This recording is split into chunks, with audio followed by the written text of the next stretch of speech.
Vivemos em um mundo ruim, com guerras, mortes, doenças, fomes e várias outras coisas que podem abalar nossa mente. Quando focamos nossos pensamentos a esses pontos, surgem naturalmente dúvidas, simples porém necessárias. Por que o mal existe? Por que a nossa sociedade vive se matando? Deus existe mesmo? Deus é amor? Nesse vídeo irei focar nessa última pergunta, que pode parecer simples, como parar de pecar, mas se torna algo difícil quando tenta colocar em prática a ação. Lhe afirmo já que sim, Deus é amor, mas para sustentar essa certeza, eu irei construir 4 pilares e juntar 2 deles, que no final serão 3. O livre-arbítrio. Esse é o argumento que é mais falado, e deve mesmo. O livre-arbítrio é a razão de muitas maldades no mundo. O significado de livre-arbítrio é ter a opção de escolha e de agir como bem quiser. Filosoficamente falando, temos nossos muros na sociedade, o que impede muitas ações. Mas é importante lembrar que isso é a sociedade, não Deus. Temos o livre-arbítrio, pois você pode, muito bem, escolher viver de maneira a qual você achar melhor. Porém, pode também deixar seu querer de lado e fazer o que Deus quer que você faça. É uma entre várias outras escolhas que Deus nos deu. Entretanto, isso mostra o amor de Deus, levando em consideração que muitos acabam morrendo, até os que são de Deus, por causa dessas escolhas que Deus permitiu a gente ter? Pois bem, imagine um cientista que criou uma célula onde age por vontade própria. Esse cientista cria um espaço e materiais para essa célula se multiplicar e ter a oportunidade de construir e criar coisas novas. Existem diversas outras células depois de 10 dias. E uma espécie de sociedade acaba se formando. O cientista fica feliz e começa a orientar essas células a terem uma vida melhor, as alimentando e dando vida.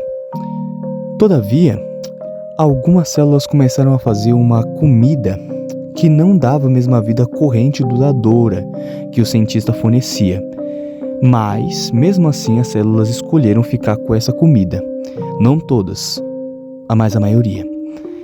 E elas começaram a viver de forma errada e mais passageira.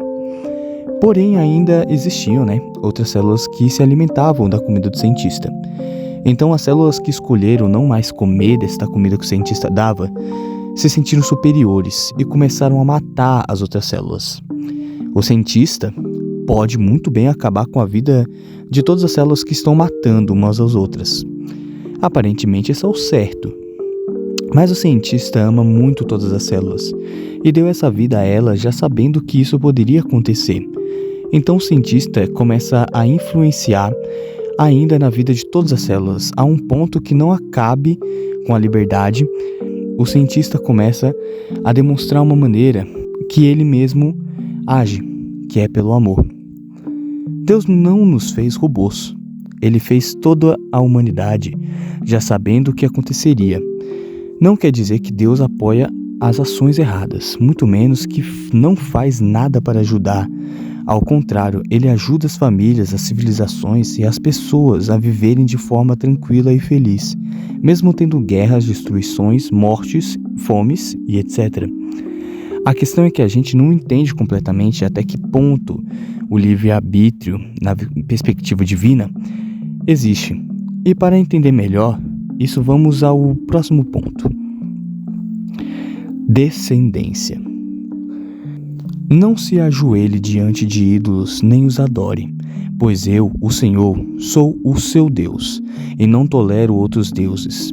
Eu castigo aqueles que me odeiam, até os seus bisnetos e trinetos. Porém, sou bondoso com aqueles que me amam e obedecem aos meus mandamentos, e abençoo os seus descendentes por milhares de gerações. Analisando o contexto desses versículos, iremos ver que Moisés está falando com um povo que foi libertado por Deus do Egito. Moisés está falando os 10 mandamentos ao povo.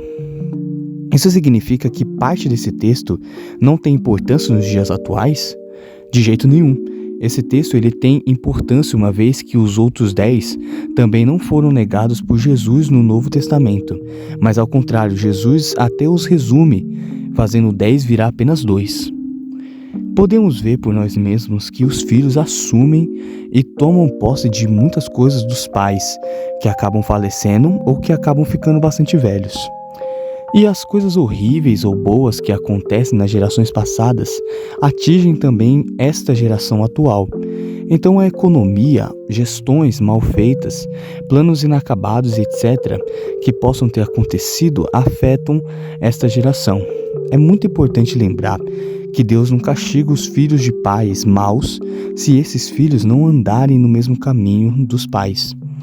Um exemplo disso é o rei Ezequias, que teve como pai o rei Acás, que queimava os seus filhos a outros deuses, a deuses pagões, e fazia o que era mal aos olhos do Senhor. Já Ezequias se desviou desse caminho e fez o que era bom aos olhos de Deus. E embora também cometeu erros como qualquer outro ser humano, ele se humilhou e voltou ao caminho do Senhor. Vontades/ações de Deus. Você já deve ter ouvido alguma coisa parecida assim. Isto é vontade de Deus, ou isso não é vontade de Deus. Pois bem, como saber se algo é realmente feito, arquitetado, planejado ou até pensado por Deus? Deixando claro que estou falando aqui como um cristão. Logo, para saber disso, temos que ter como base a Bíblia, pois Deus de jeito nenhum nega-se a si mesmo. Logo, se algo não é condizente à palavra, pode ser do inimigo tentando transformar uma mentira em verdade, que é o que ele faz naturalmente. A vontade de Deus não é a nossa vontade, e o próprio soberano não se responsabiliza por algo que a gente escolheu sem a orientação dele. O que significa que se, por exemplo, você comprar um carro sem primeiro ter falado com o pai e o seu carro ser roubado uma semana depois, Deus não é culpado por você ter perdido o carro, mas sim uma série de acontecimentos que levaram o roubo. Deus, ele é Deus que vê. Logo sabes as intenções do coração do homem. Porém, se nós, como seres humanos, não o buscarmos em primeiro lugar, não vamos ouvir a sua voz e assim somos sujeitos a sofrer. Então quer dizer que um cristão ele não sofre? Aquele que ama Jesus não sofre? Claro que sim. Entretanto, você supera com mais facilidade. Você não deixa de sentir raiva, tristeza, culpa ou medo, mas você tem uma base sólida o suficiente para nunca ficar desesperado e nem perdido. O Espírito Santo lhe orienta em todas as coisas e você evita todos os maus que possam te levar à segunda morte. Você se desconecta desse mundo e conecta-se a mais com Jesus. Vive para Ele. E para acabar, Jesus deixa claro que o mal que existe nesse mundo irá acabar quando Ele voltar. Embora muitos dizem que Ele demore, os sinais são muito reais e visíveis.